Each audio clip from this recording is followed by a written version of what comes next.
China has taken more steps against Japanese and South Korean travelers, with Beijing defending its move as legitimate and reasonable. While Tokyo lodged a protest, Seoul said its own curbs have reduced COVID cases among Chinese arrivals by a fifth. Jen Slow reports.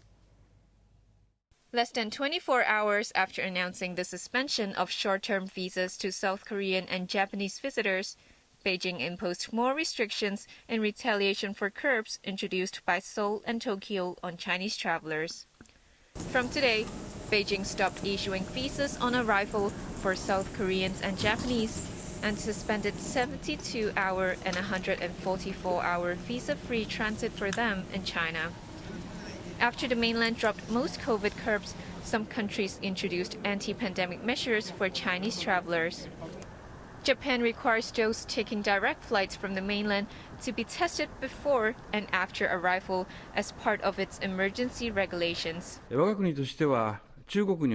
Chief Cabinet Secretary Hirokazu Matsuno said Tokyo doesn't want to affect people's travel, but he condemned China for what he called its highly regrettable decision. He said a protest was lodged through diplomatic channels. South Korea said the COVID positivity rate among Chinese travelers dropped by almost 20% after requiring proof of negative PCR tests.